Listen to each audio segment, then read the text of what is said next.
गंजपुर जंगल में कालू अपनी पत्नी गौरी कौवी के साथ रहता था। कालू कौवा पकौड़े बेचा करता था। एक दिन वो पकौड़े बेचने नहीं गया, तब गौरी कौवी उससे पूछती है, क्या हुआ कालू जी, आज आप पकौड़े बेचने नहीं गए हो?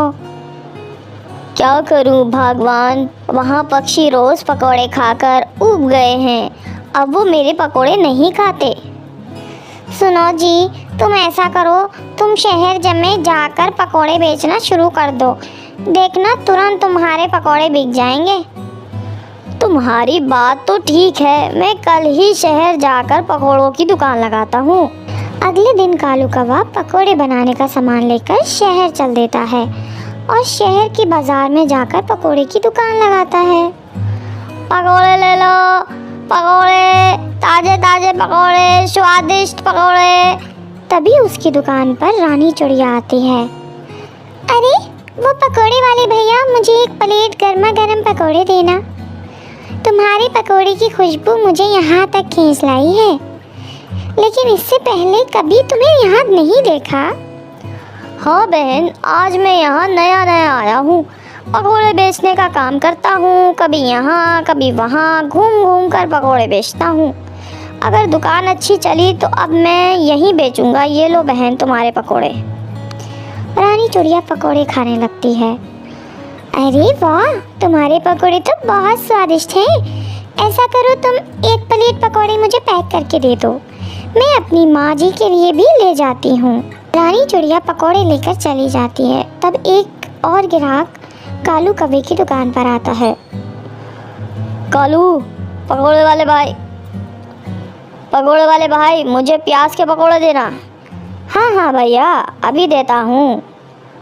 इस तरह कुछ ही घंटों में कालू कौवे का सारा पकौड़े बिक जाते हैं। कालू कौवा खुशी खुशी अपने घर जाता है। ये ले भगवान, पैसे आज अच्छी कमाई हुई है। पैसे देखकर गौरी कौवी भी खुश हो जाती है। इधर से रानी चिड़िया पकौड़े लेकर अपनी सास बुलबुल कबूतरी को देती है।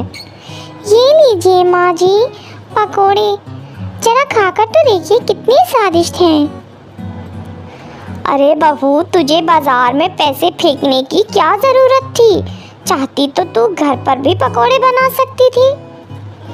लेकिन माँ जी, पकौड़ों की खुशबू इतनी अच्छी आ रही थी कि मैं तो खाए बिना रह ना सकी। मुझे ये इतने स्वादिष्ट लगे कि मैंने आपके लिए भी ले लिए। अच्छा बहू, मैं पकौड़े खा लेती हूँ, तू जाकर जल्दी से घर का काम निपटा ले, मेरा बेटा आता ही होगा। बस माँ जी, मैं 10 मिनट में भोजन बनाकर तैयार कर देती हूँ। फिर रानी चिड़िया भोजन बनाने चली जाती है। इस तरह कुछ दिन गुजर जाते हैं। बारिश का मौसम शुरू हो जाता है। एक दिन रानी चिड़िया अपनी सास से कहती है, माँ जी, बारिश हो रही है, मेरा मन पकोड़े खाने को कर रहा है, चलिए ना चलकर गरम गरम पकोड़े खाते हैं। चल बहू, मेरा भी मन पकोड़े खाने को हो रहा है, दोनों चलकर पकोड़े खाते हैं।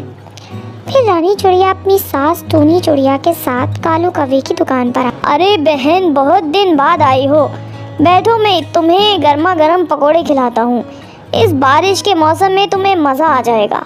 कालू कौवा इन दोनों को गर्मा गर्म पकोड़े खाने को देता है। तभी उसकी दुकान पर चील आ जाता है। अबे ओ कालू, निकाल पैसे। किस बात के पैसे भैया? यहाँ जो तूने दुकान लगाई है ना, इसके पैसे। अगर तुझे अपने पकौड़ों की दुकान चलानी है तो मुझे पैसे देने पड़ेंगे, और अगर तूने पैसे नहीं दिए तो मैं तेरी दुकान तोड़ दूंगा। कालू कौवा और चील में तू मैं शुरू हो जाती है। ये देखकर रानी चिड़िया पुलिस को फ़ोन कर देती है।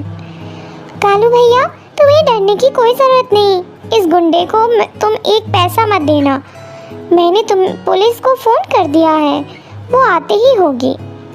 पुलिस का नाम सुनते ही चील 9-11 हो जाता है। तुम्हारा बहुत बहुत धन्यवाद, अगर आज तुम नहीं होती तो ये चील मेरी दुकान तोड़ ही देता। कालू कौवा रानी चिड़िया का धन्यवाद करता है।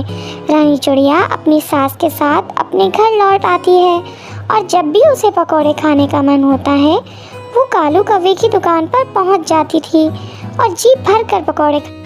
एक जंगल में कल्लू पानी पूरी का ठेला लगाता था।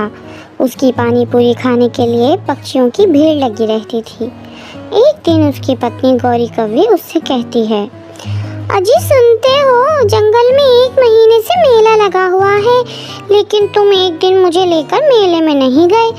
किसी दिन मुझे लेकर मेले में चलो ना। गौरी, तू जानती है मुझे समय नहीं मिलता, तू अकेले ही मेले में चली जाना। नहीं जी, जब तक आप मुझे मेले में लेकर नहीं चलेंगे मैं नहीं जाऊंगी।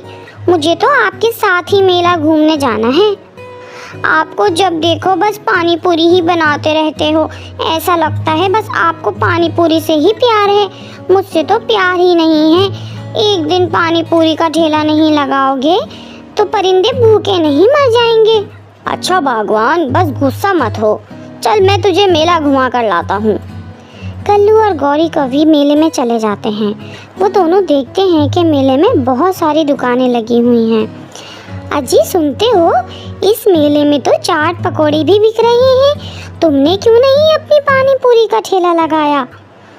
मैं भी अपना पानी पूरी का ठेला लगाना चाहता था, लेकिन इस मेले में दुकान लगाने का किराया बहुत ज़्यादा है, जिसे दे पाना मेरे बस की बात नहीं।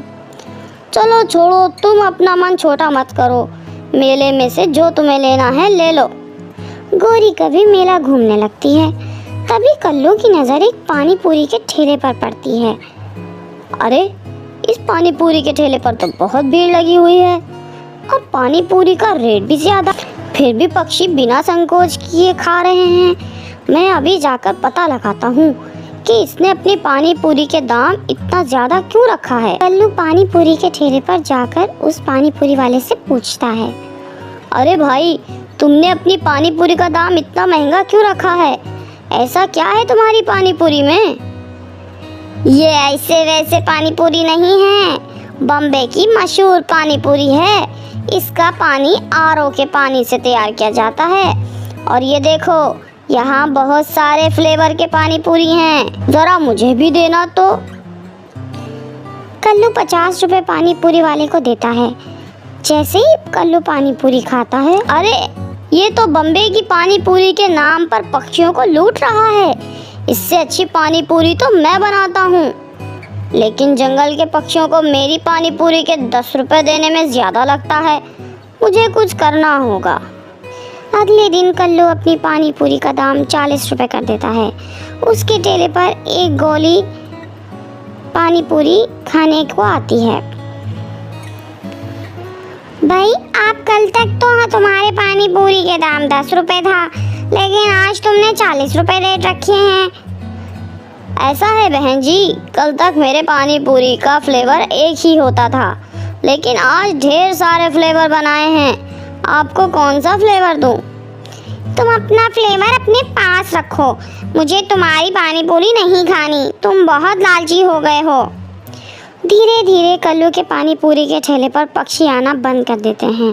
तभी एक दिन गौरी कभी कल्लू से कहती है, देखा तुमने, पानी पूरी का दाम बढ़ाकर पक्षियों ने तुम्हारे ठेले पर आना बंद। तुम ऐसा करो, कल से अपने पुराने रेट पर ही तुम पानी पूरी बेचना शुरू कर दो। तुम सही कह रही हो गौरी। अगले दिन कल्लू अपने लालच छोड़कर अपने पुराने रेट पर ही पक्षियों को पानी पूरी बेचने लगता है। धीरे धीरे उसके ठेले पर पक्षियों की भीड़ लगने लगती है। कल्लू ये देखकर बहुत खुश होता है और आगे लालच कभी नहीं करता। हमें कभी भी लालच नहीं करना चाहिए। जो भी इंसान लालच करता है वो अपनी लाइफ में कभी भी खुश नहीं रह सकता। हमें अपनी मेहनत या किस्मत का जितना भी मिल गया उससे अपना काम निकालना चाहिए। लेकिन अगर हम थोड़ा ज़्यादा के चक्कर में लालच करेंगे तो हमारे पास अभी जितना है उससे भी हाथ धोना पड़ सकता है। इसलिए कहते हैं ज़्यादा लालच नहीं करना चाहिए।